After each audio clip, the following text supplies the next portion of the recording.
Hello everyone, welcome to a magical mystery story. Today I'm going to tell you about Luna, a girl born with an impossible condition. She cannot feel gravity, she floats, she drifts. She lives in a world where everyone else is grounded, but she cannot touch the earth. This is a story about being different, about searching for belonging, and about discovering that our greatest weakness might be our greatest strength. This story was created especially for English learners like you. I will speak slowly and clearly. Every word is simple and easy to understand. You can pause any time. You can repeat any part as many times as you want. This is your practice, your journey. Before we begin, please subscribe to this channel. Subscribing helps me create more stories for you, and you'll never miss a new adventure. So hit that subscribe button right now. Thank you. Now, get comfortable.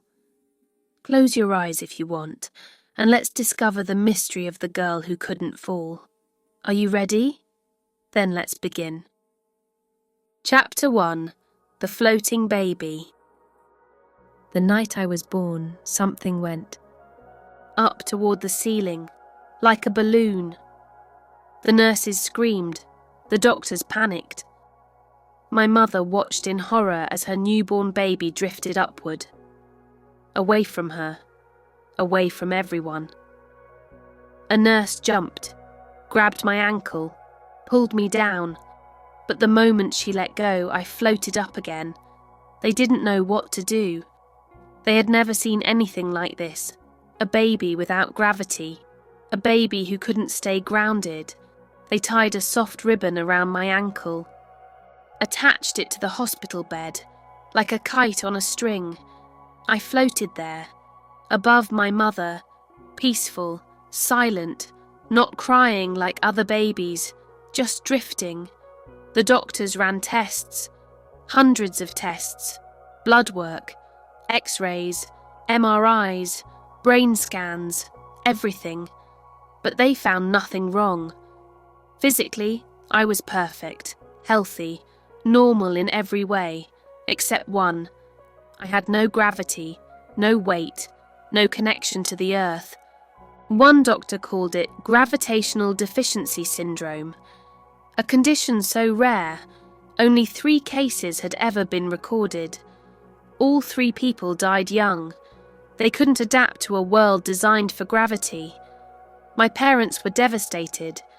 They took me home, but life was difficult, impossible. I couldn't sleep in a regular crib. I would float up and hit the ceiling.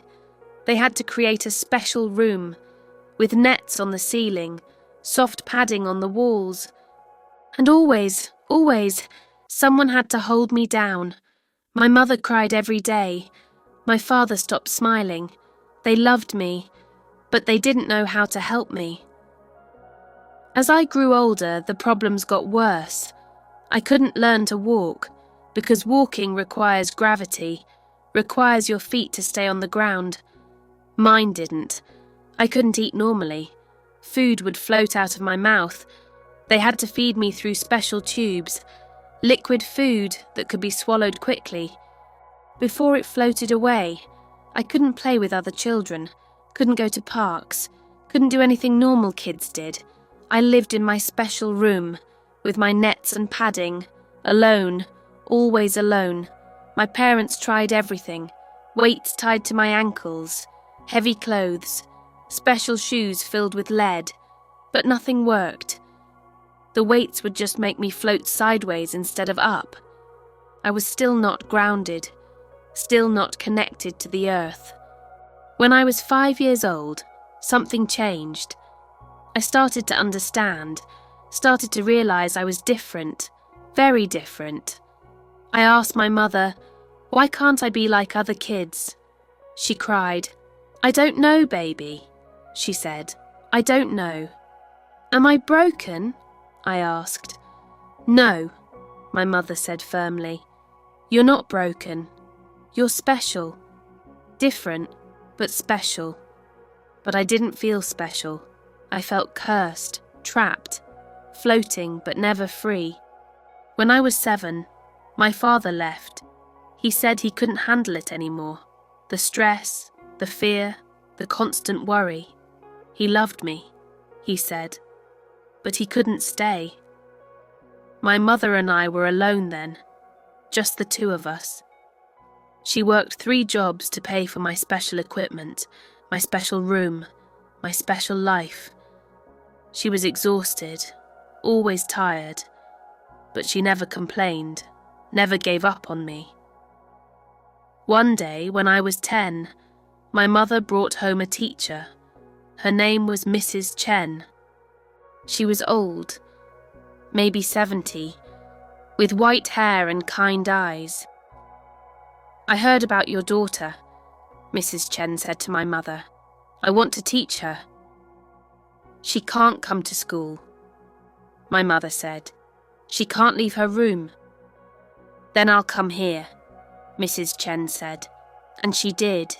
Every day, for 2 hours, she taught me reading, writing, math, science, everything a normal kid would learn in school.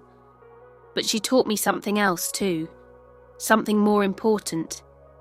She taught me that being different wasn't a curse, it was a gift. "Luna," she said one day, "do you know what makes you special?" "I float," I said bitterly. "I'm a freak." "No," Mrs. Chen said. "You see the world differently. You experience life from a perspective no one else has. That's not just special, that's extraordinary." I didn't believe her, but her words stayed with me, made me think. When I was 12, I started experimenting, learning to control my floating. I couldn't control gravity, but I could control my movements. I learned to push off walls, to navigate my room, to move with purpose instead of just drifting. It was like swimming, but in air instead of water. I got better at it, faster, more precise. Mrs. Chen watched me with pride. "You're not letting your condition define you," she said. "You're defining yourself despite your condition. That's courage, Luna. That's real strength." But I still couldn't leave my room, still couldn't see the world, still couldn't be free. Until one night, when I was 13, everything changed. What a beginning! Luna was born without gravity. She floats like a balloon and can never touch the ground. Can you imagine living like that? Always floating, never grounded. What do you think will happen when she turns 13? Share your thoughts in the comments. Let's continue to Chapter 2. Chapter 2. The night I escaped. It was a Tuesday night. My mother was working late. I was alone in my room, as usual. But something felt different. The window was open. My mother had opened it earlier to let in fresh air. She usually closed it before leaving, but tonight she forgot. I looked at the window, at the dark sky beyond, at the stars. I had never been outside, not since I was a baby, 13 years trapped in one room. I made a decision, a dangerous decision. I was going to escape, just for one night, just to see the world. I pushed off from my wall, floated to the window, grabbed the frame, looked down. We lived on the 3rd floor, 20 feet up. For anyone else, going out this window would be suicide. But for me, I wouldn't fall. I couldn't fall. I took a deep breath and pushed myself out the window, into the night. The feeling was incredible, indescribable. I was outside. For the first time in 13 years, I was outside. The air was cool, fresh, full of smells I had never experienced. Trees, flowers, cars, life. I floated upward, away from the building, higher, higher, until I was above the rooftops. I could see everything. The whole city spread out below me, lights twinkling, cars moving like tiny toys, people walking on streets. It was beautiful.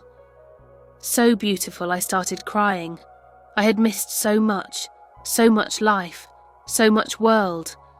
I learned to navigate, pushing against buildings, using the wind, moving through the air like a swimmer. I explored the city, saw parks I had only read about, saw the river reflecting moonlight, saw couples walking hand in hand, families laughing together, normal life, the life I could never have. But instead of making me sad, it made me curious. I wanted to see more, experience more. I floated to the downtown area, where tall buildings reached toward the sky, where I could move between them, like a bird, like something free. That's when I saw her. A girl, about my age, standing on a rooftop, 20 stories up. She was crying, standing at the edge, looking down. My heart stopped. I knew what she was thinking, what she was about to do. "No!" I shouted, but I was too far away. She couldn't hear me. I pushed off a building, flew toward her as fast as I could. She stepped closer to the edge, raised her arms, ready to jump. "Stop!" I screamed. This time she heard me, turned around, saw me, flying through the air. Her eyes went wide. "Am I hallucinating?" she whispered. I reached the rooftop, grabbed onto a pipe, pulled myself down, held on tight so I wouldn't float away. "You're not hallucinating," I said. "I'm real." "You're flying," she said. "More like floating," I said. "But that's not important.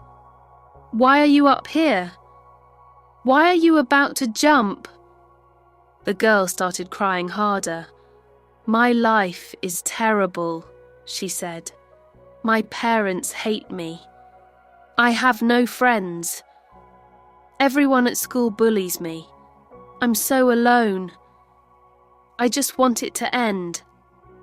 I looked at her, this girl who wanted to die, because she felt alone, because life was hard, and I thought about my own life.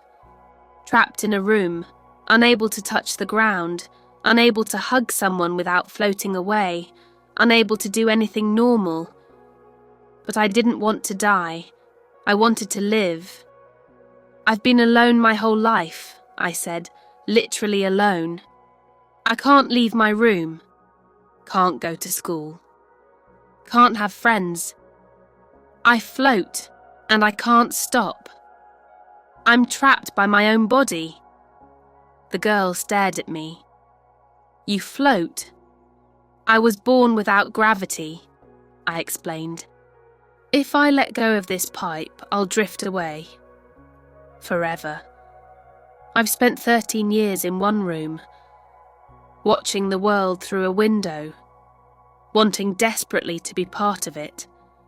But tonight, I escaped. And you know what I discovered."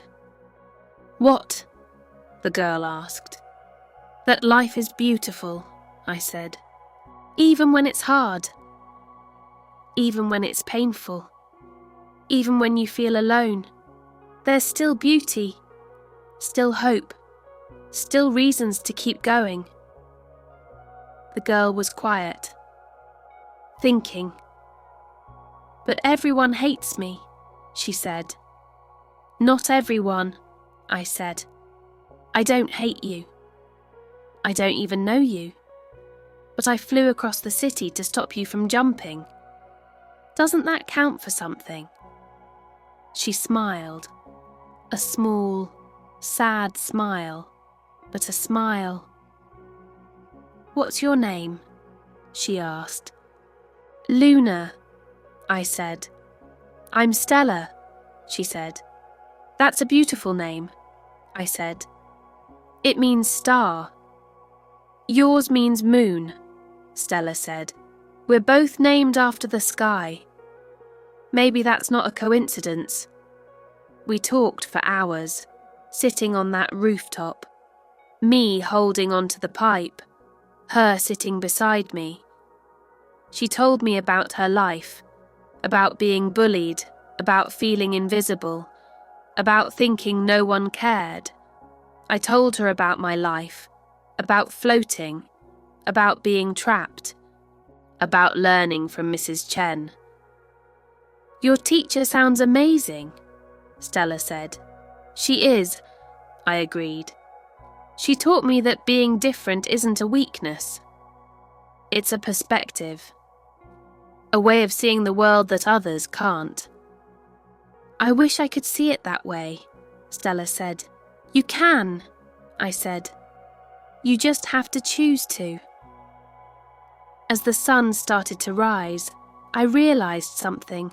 I had to go home before my mother woke up, before she found my room empty. I have to go, I said to Stella. Will I see you again? She asked. I don't know, I said honestly. I'm not supposed to leave my room. Tonight was an accident. A beautiful accident. Can I visit you? Stella asked. In your room. I gave her my address. But be careful, I said. If my mother sees you, she'll ask questions. Stella hugged me. It was awkward. I had to hold onto the pipe with one hand and try not to float away. But it was the first hug I'd had in years, from someone other than my mother. It felt wonderful. I let go of the pipe, floated up into the dawn sky. Stella watched me go, waving, smiling, not sad anymore. I flew home, climbed back through my window, just as my mother came home from work. She never knew I had left, never knew I had saved someone's life. But I knew, and it changed everything. Luna escaped for the first time. She flew through the city and saved Stella from jumping. Two lonely girls who found each other. Would you be brave enough to escape through a window 3 stories up? What do you think will happen next? Comment below. Let's continue to Chapter 3. Chapter 3. The Secret Friendship. The next day, Stella came to visit. She climbed the fire escape outside my building, knocked on my window. I was surprised but happy. You came, I said. I said I would, Stella replied. She climbed through my window, looked around my room, at the nets on the ceiling, the padding on the walls, the tethers I used to keep myself from floating away. This is your whole world? She asked quietly. Has been for 13 years, I said. Stella's eyes filled with tears. And I wanted to end my life, she said, while you've been fighting to live yours. I'm so ashamed. Don't be, I said. Pain is pain. It doesn't matter if you're trapped in a room or trapped in your mind. Both are prisons. Stella smiled. You're wise for 13, she said. I've had a lot of time to think, I said. Stella started visiting every day after school. She would climb the fire escape, spend hours with me. We talked about everything, books, movies, music, life. She told me about school, about the bullies, about feeling invisible. I told her about floating, about missing normal life, about wanting to experience the world. I have an idea, Stella said one day. What if I could help you experience things? How? I asked. I could describe them to you, she said, in detail, like I'm your eyes in the world. And that's what she did. Every day, Stella would go somewhere new, then come tell me about it. She went to concerts, described the music, the crowds, the energy. She went to restaurants, described the food, the flavours, the experience. She went to beaches, described the sand, the waves, the feeling of ocean water. Through Stella, I experienced the world, not perfectly, but better than before. One day, Stella brought something special, a virtual reality headset. "What's this?" I asked. "It's VR," she said. "Virtual reality. You put it on and you can see other places, experience them, almost like being there." She helped me put it on. Suddenly, I was somewhere else, on a mountain. I could look around, see the sky, the trees, the valley below. It was incredible. "This is amazing," I said. "I know," Stella said happily. "I saved up for months to buy it. For you." I started crying. No one had ever done something so kind for me, except my mother and Mrs. Chen. "Thank you," I whispered. "Thank you so much." Through the VR headset, I visited dozens of places, beaches, mountains, cities around the world, museums, forests, everywhere I had always dreamed of going. It wasn't the same as really being there, but it was something. It was more than I had ever had. Months passed.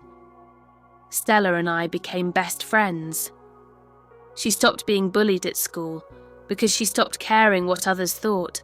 She had me, she had purpose, she had someone who needed her, and that made her strong. One day, Mrs. Chen noticed the change in me.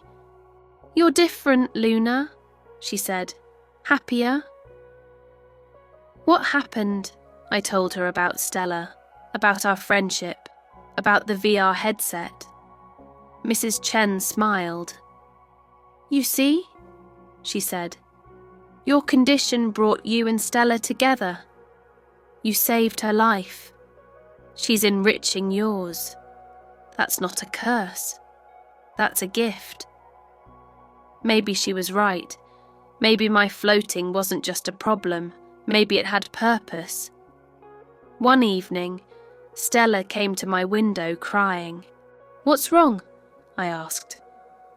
"My parents are moving," she said, "to another city, 300 miles away. I have to go with them."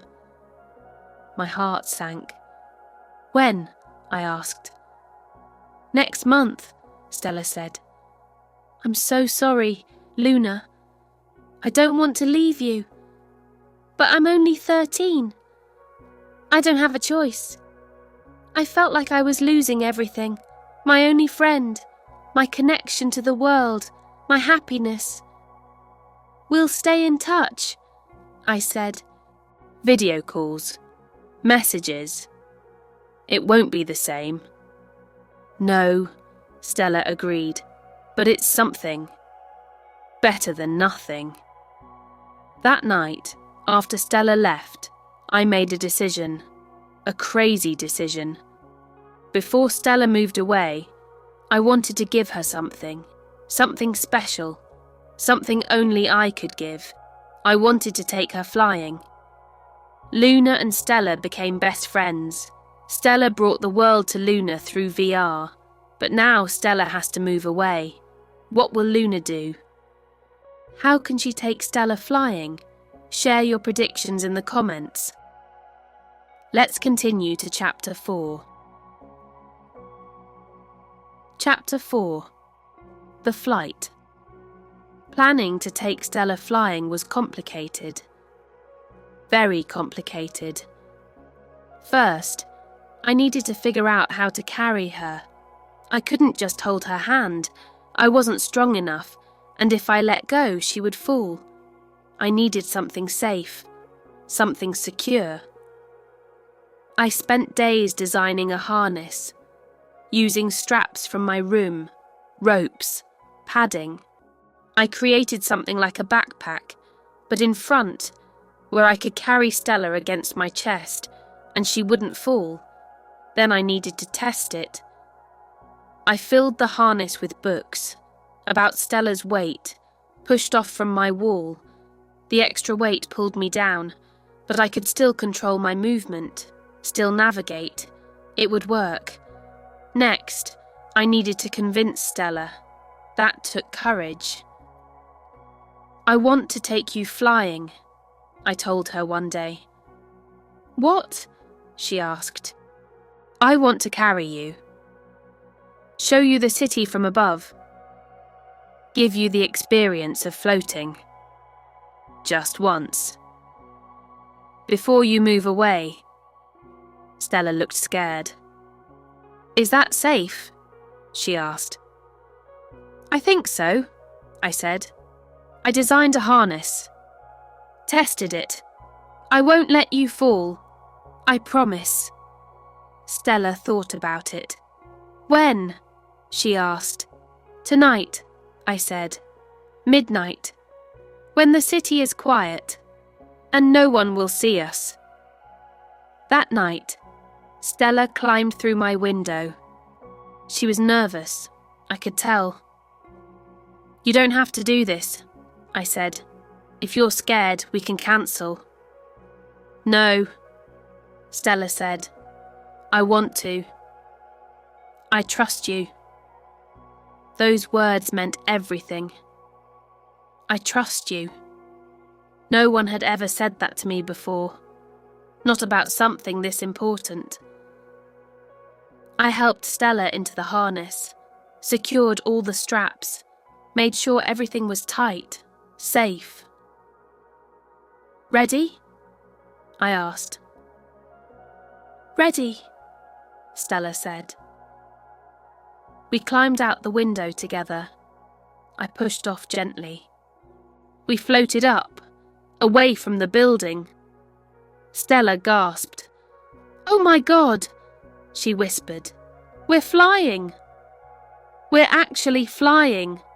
I navigated using the buildings, pushing off walls, using window ledges, moving us through the air. It was harder with Stella's weight, but manageable. We floated above the city, under the stars. "This is incredible," Stella said. She was crying. Happy tears. "Thank you, Luna. Thank you for this gift. Thank you for showing me this." We flew over parks, over the river, over the downtown area with its tall buildings. I showed Stella everything, every place we had talked about, but from above, from my perspective. "I understand now," Stella said. "Understand what?" "Why you don't hate your condition," she said. "Why Mrs. Chen calls it a gift. This is beautiful. This is magic. You see the world in a way no one else can." We floated for hours, until the sky started getting lighter, until dawn approached. "We should go back," I said. "I know," Stella said sadly, "but I don't want this to end." "Me neither," I admitted. As we floated back to my building, something happened. Something unexpected. We heard shouting. From below, "Help! Someone help!" We looked down, saw a woman standing in front of a burning building. "My baby!" she screamed. "My baby is inside. 3rd floor. Please, someone help!" People were gathering, but the fire was too big, too hot. Firefighters hadn't arrived yet. No one could get inside. "Luna," Stella said, "you could get the baby." "What?" I asked. "You can fly," Stella said. "You can go through windows. You can reach the 3rd floor. You could save that baby." My heart was racing. "I don't know if I can," I said. "What if I drop it? What if something goes wrong?" "You saved me," Stella said, "on that rooftop. You can save this baby too. I believe in you." I looked at the burning building, at the desperate mother, at the gathering crowd. Then I made a decision. "Hold on," I told Stella. I flew down, landed near the mother. "Which window?" I asked. The mother pointed. "3rd floor. Corner room. Blue curtains. Please save my baby. Please." I looked up, saw the window, saw smoke coming out. "I'll try," I said. I pushed off, flew up. With Stella still in the harness, we reached the 3rd floor. The window was broken. Smoke was pouring out. Hot, thick, dangerous. "Luna, I'm coming with you," Stella said. "No," I said. "It's too dangerous." "Then you need someone to hand you the baby," Stella said. "You can't go in alone. You need to hold on to something, to keep from floating away. I'll go in. Get the baby. Give it to you." She was right. I couldn't go inside alone. "Okay," I said, "but be careful. Be fast." We floated through the window, into the burning apartment. The smoke was terrible. I couldn't breathe, couldn't see. I held onto the window frame. Stella unbuckled from the harness, dropped to the floor, crawled through the smoke, looking for the baby. "I found it!" she shouted. She appeared through the smoke, holding a crying baby. She handed it to me. I held it carefully, so carefully. "Now you!" I shouted to Stella. "Get back in the harness!" But before Stella could reach me, there was a crashing sound. Part of the ceiling fell, right between us, blocking Stella. "Luna, go!" Stella shouted. "Get the baby out!" "But you, I'll find another way," Stella said. "Just go." "Save the baby!" I didn't want to leave her, but the baby was crying, coughing, dying from the smoke. I had to choose. I pushed off from the window, flew down, gave the baby to its mother. The mother cried with relief, held her baby close. "Thank you," she sobbed. "Thank you." But I barely heard her. I was looking up, at the burning building, at Stella, trapped inside. I had to save her. What a dramatic turn. Luna and Stella saved a baby from a fire, but now Stella is trapped inside the burning building. Can Luna save her friend? What would you do in this situation? Comment below with your thoughts.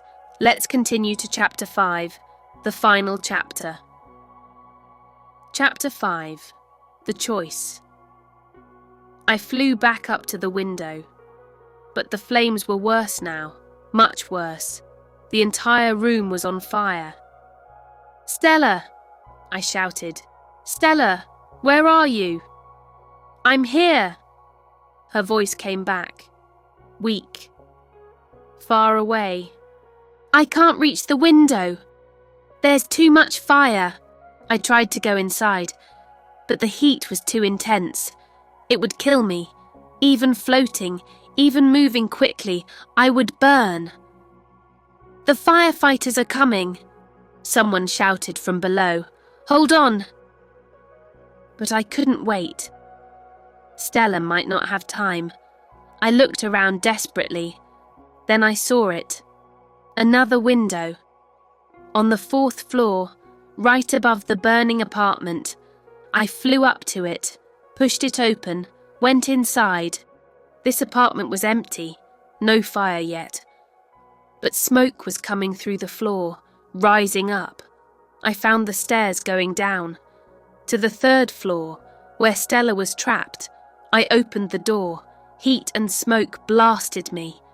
The hallway was an inferno. But I could see a door at the end. The apartment where Stella was. I pushed off the door frame, flew down the hallway, above the flames, above the burning floor, reached the apartment door. It was locked. "Stella!"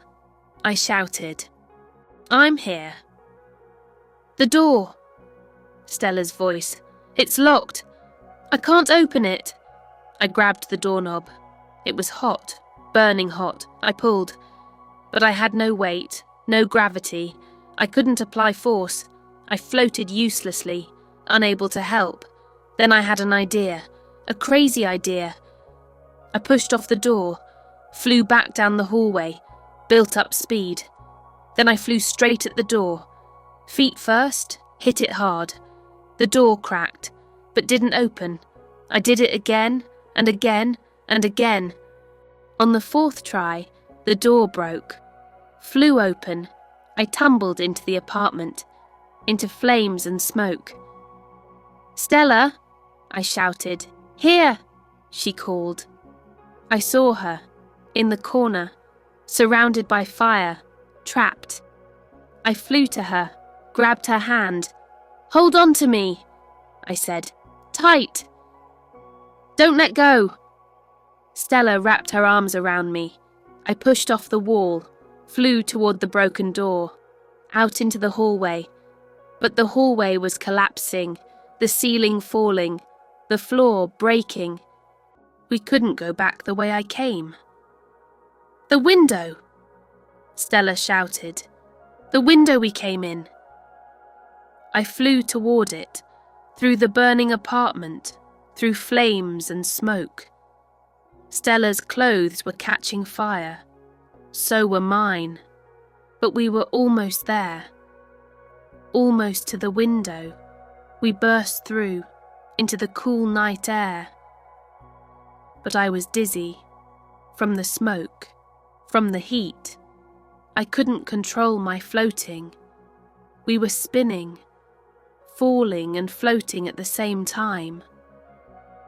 Stella screamed. I tried to grab something. A fire escape. A ledge. Anything. But we were moving too fast. Out of control. Then suddenly, something caught us. Strong arms. A firefighter. On a ladder. He had climbed up. Saw us tumbling through the air. Caught us. "I got you," he shouted. "I got you both." He carried us down the ladder, to safety, to the ground. Paramedics rushed over, put oxygen masks on our faces, checked our burns. My mother arrived. I don't know how she knew. Maybe someone called her, maybe she just felt it. "Luna!" she screamed. She ran to me, held me, crying. "What were you thinking? You could have died." "A baby would have died," I said quietly, "and so would Stella." My mother looked at Stella, then at me. Then she hugged both of us. "You're so brave," she whispered. "Both of you. So incredibly brave." The next day, we were in the hospital. Stella and I, in beds next to each other. We had minor burns, smoke inhalation, but we would be okay. The news was everywhere. Floating girl saves baby and friend from fire. Mysterious girl who defies gravity becomes hero. Teen with rare condition saves 2 lives. People wanted to interview me, to see me, to understand how I floated, but I said no to all of them. I didn't want to be famous. I just wanted to be normal, or as normal as I could be. Stella's parents came to the hospital. They were crying. "Thank you for saving our daughter," they said to me. "She saved me first," I said, "on a rooftop. Months ago. We saved each other." Stella's parents looked at each other. "We've made a decision," Stella's mother said. "We're not moving. We're staying here. In this city." Stella's eyes went wide. "Really?" she asked. "Really," her father said. "We almost lost you. We're not taking you away from your friend, from someone who would risk her life for you." Stella and I held hands, both of us crying. Happy tears. Mrs. Chen visited us in the hospital. Mrs. Chen visited us in the hospital. "I'm so proud of you, Luna," she said. "You took what makes you different and used it to help others. That's not just courage. That's wisdom. That's purpose." Over the next few weeks, something unexpected happened. People started reaching out to me. Other people with rare conditions, with disabilities, with things that made them different. They wanted to talk, to share their stories, to find hope. One girl wrote to me. She was in a wheelchair, paralysed from the waist down.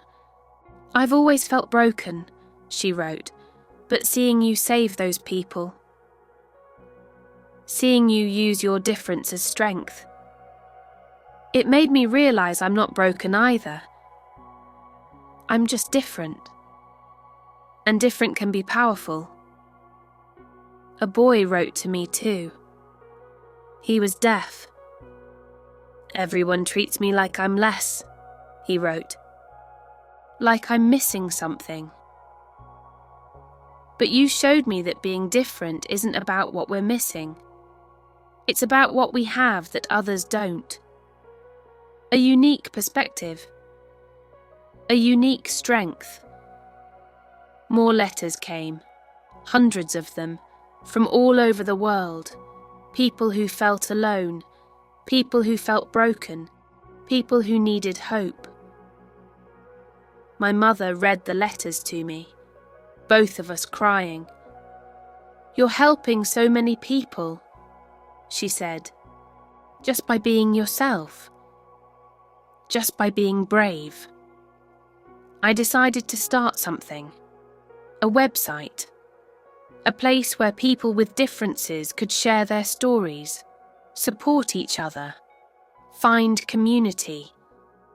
I called it Floating Together, because we all float in our own ways. We all struggle with gravity, with staying grounded, with fitting in. But together, we can help each other, remind each other that we're not alone. The website grew quickly. Thousands of members, people sharing their challenges, their victories, their hope. One day, a scientist contacted me, Dr. Sarah Martinez. She studied rare medical conditions. "Luna," she said, "I've been researching your condition, and I think I might have found something." "What?" I asked. "A treatment," she said. "Not a cure, but something that might give you partial gravity. Let you touch the ground, feel weight, be more normal." My heart raced. "Really?"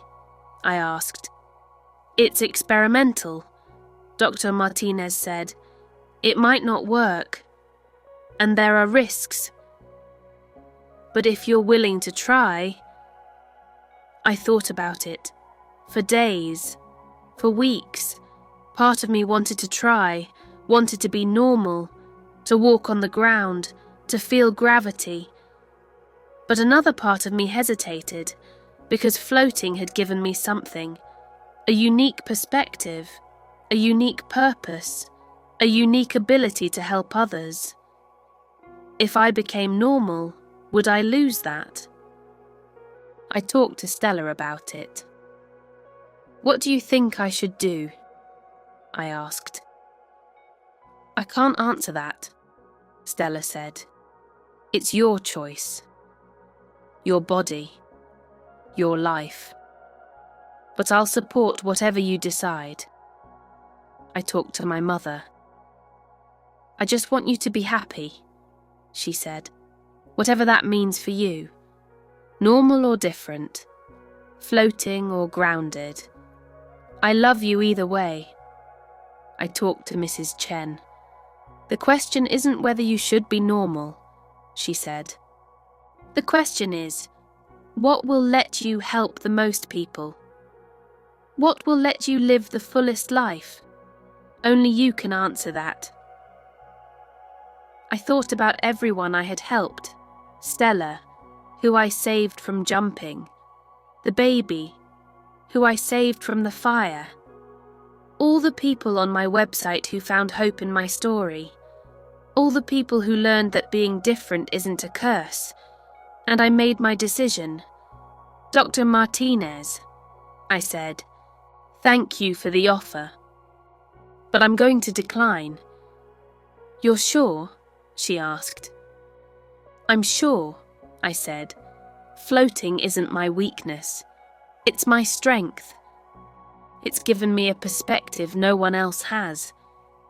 It's let me help people in ways I never could have otherwise. I don't want to lose that. I don't want to be normal. I want to be me." Dr. Martinez smiled. "That's a very mature decision," she said, "and a very brave one. If you ever change your mind, the offer stands." "Thank you," I said, "but I won't change my mind. I've finally learned to love who I am. I'm not giving that up." Stella hugged me when I told her. "I'm so proud of you," she said. "You chose yourself, your authentic self. That takes real courage." My mother cried, happy tears. "I always knew you were special," she said, "but now you know it too. That's all I ever wanted, for you to see what I see. A beautiful, brave, extraordinary daughter." Mrs. Chen smiled her wise smile. "You've learned the most important lesson," she said, "that our greatest weakness can become our greatest strength. When we embrace it, when we stop fighting what makes us different, and start celebrating it." Years passed. I grew up, became an adult, still floating, still different, but no longer alone. My website grew into a global community, millions of members, all supporting each other, all learning that being different is beautiful. I started giving talks, at schools, at conferences, at hospitals, sharing my story, inspiring others. Stella became a therapist, helping people with depression and anxiety. She said I inspired her career choice. "You showed me that one person can make a difference," she said. "That reaching out to someone in pain can save their life.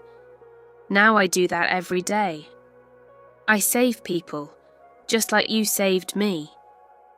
My mother retired from her 3 jobs because I started earning money from speaking, from my website, from helping others.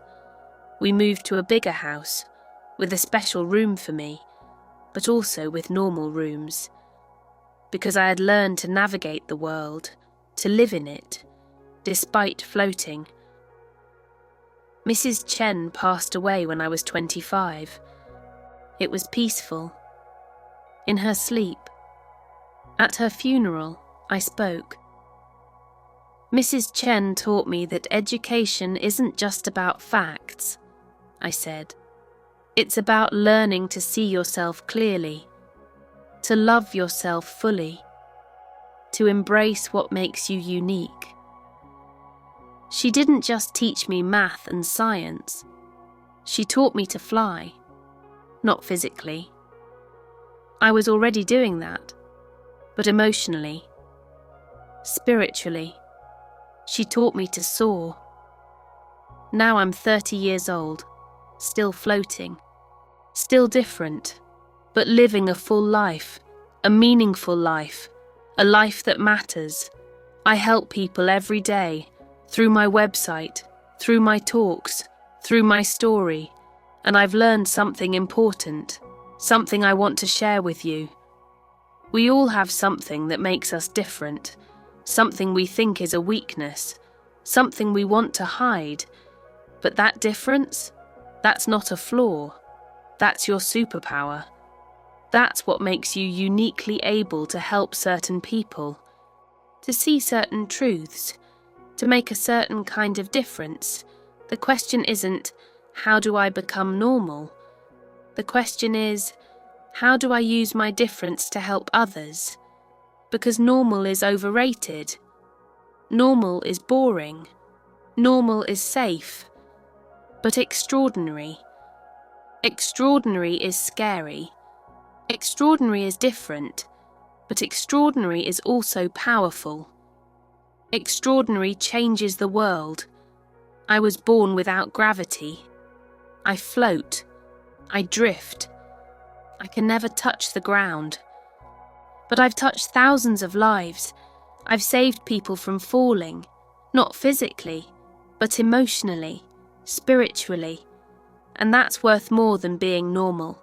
That's worth everything. Epilogue. The foundation. 10 years later, I'm 40 years old now, and I've built something incredible. The Floating Foundation, a non-profit organisation dedicated to helping people with rare conditions, people who feel different, alone, broken. We provide support, community, resources, hope. We've helped over 1 million people, all around the world. Stella works with me. As the head therapist, she runs support groups, counselling sessions, crisis intervention. Together, we save lives, every single day.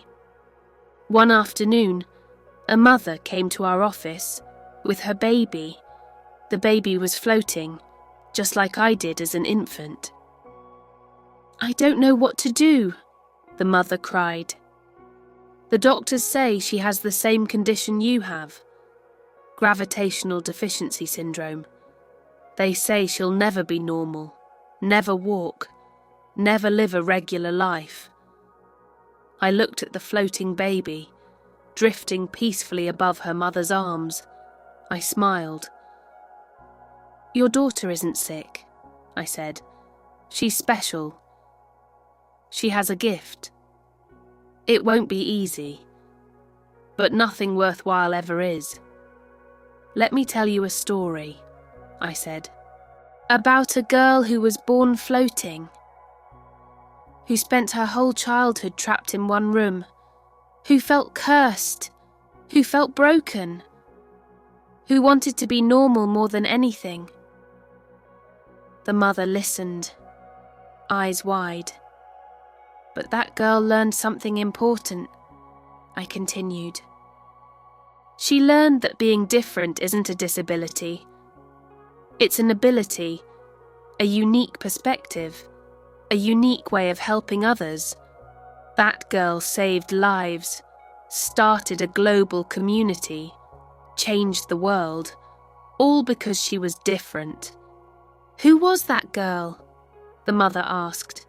I pointed to myself. "Me," I said. "That girl was me.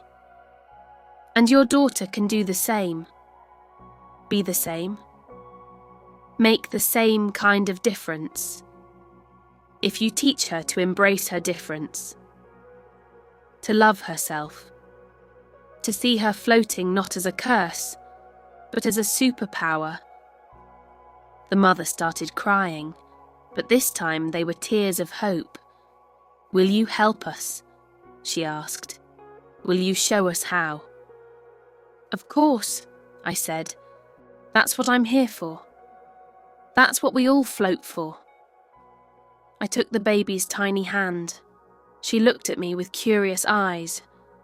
And in that moment, I saw myself, 40 years ago, a floating baby, scared and alone, but not broken, never broken, just different, just special, just waiting to discover her purpose.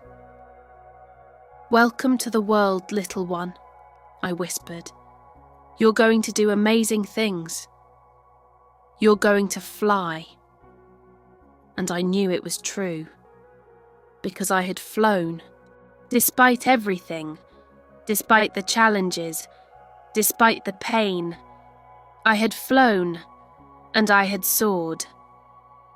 The moral of the story, my friends, Luna's story teaches us something powerful, something we all need to hear. We live in a world that celebrates normal, that pushes conformity, that tells us being different is bad. But that's a lie. Being different isn't a weakness, it's a strength. Luna was born without gravity. She couldn't touch the ground, couldn't walk normally, couldn't live a regular life. Everyone saw this as a disability, as something broken, something to fix. But Luna learned to see it differently. She learned that her floating gave her a unique perspective, a unique ability, a unique way to help others. She saved Stella from jumping off a building because she could fly to that rooftop. She saved a baby from a burning building because she could reach the 3rd floor. She helped millions of people feel less alone because she understood what it meant to be different. Her greatest weakness became her greatest strength, but only after she embraced it, only after she stopped fighting it, only after she chose to love herself as she was. That's the lesson for all of us. We all have something that makes us different. Maybe it's physical, a disability, a condition, an appearance. Maybe it's mental, anxiety, depression, a learning difference. Maybe it's circumstantial, a difficult background, a challenging family, a painful past. Whatever it is, we've probably been told it's a weakness, something to hide, something to be ashamed of, something to fix. But what if we're wrong? What if that difference is actually our superpower? What if it gives us a unique perspective, a unique empathy, a unique ability to help certain people? Luna couldn't have helped Stella if she was normal, couldn't have saved that baby, couldn't have started her foundation. Her difference made all of that possible. Your difference can do the same. It can help people who normal people can't help. It can create things that normal people can't create. It can change lives that normal people can't change, but only if you embrace it, only if you stop fighting it, only if you choose to see it as a gift instead of a curse. This doesn't mean your difference doesn't hurt. Luna's condition was painful. She was trapped for years, lonely, isolated, wanting desperately to be normal. Your difference might hurt too. That's okay. That's valid. You're allowed to struggle. You're allowed to wish things were easier. But struggling doesn't mean you're broken. It means you're human. And your pain can become your purpose. Your struggle can become your strength. Your difference can become your gift. If you let it, if you embrace it, if you use it to help others. Think about the people in your life. the people you've helped, the people you've inspired, the people you've changed. Would you have helped them if you were normal? Probably not. Because they needed someone who understood, someone who had struggled, someone who was different, someone like you. That's your superpower. That's your purpose. That's why you're here. Not to be normal, but to be extraordinary, in your own unique way. So stop fighting what makes you different. Stop hiding it. Stop being ashamed of it. Start embracing it. Start celebrating it. Start using it to make a difference. Because the world doesn't need more normal people. It has plenty of those. The world needs you, exactly as you are. Different, unique, extraordinary. That's the lesson of Luna's story. That's the truth she learned. That's the truth I hope you learn too. You are not broken. You are not less than. You are not a mistake. You are exactly who you're supposed to be. Different, special, powerful, and the world is waiting for you to fly. Thank you so much for listening to The Girl Who Couldn't Fall. What an incredible journey we shared. Luna's story shows us that our differences aren't weaknesses. They're our superpowers. They're what make us special. They're what allow us to help others in unique ways. What did you think of this story? Did it change how you see your own differences? Did it inspire you to embrace what makes you unique? Please share your thoughts in the comments below. I would love to hear how this story touched you. And if this story inspired you, please subscribe to this channel. Hit that subscribe button right now. It helps me create more meaningful stories like this. Stories that teach important lessons. Stories that help you practice English.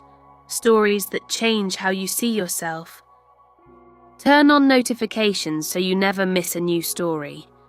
Remember, you can listen to this story as many times as you want. You can pause and repeat. You can practice shadowing. Take your time with your English learning journey. Just like Luna learned to embrace her difference, you can embrace your learning journey. It doesn't matter if you're different from other learners. It doesn't matter if you learn slower or faster. What matters is that you keep going, keep trying, keep believing in yourself. Thank you for spending this time with me today. Thank you for practicing your English. Thank you for opening your heart to Luna's story. I hope you carry her lesson with you. Your difference is your superpower. Your struggle is your strength. Your uniqueness is your gift. Embrace it, celebrate it, use it to change the world, because the world needs you, exactly as you are. Different, special, extraordinary. Until next time, my friends, keep learning, keep growing, and keep flying in your own unique way. Goodbye and good luck with your English journey. Remember, you are not meant to be normal. You are meant to be extraordinary, and you already are. See you in the next story.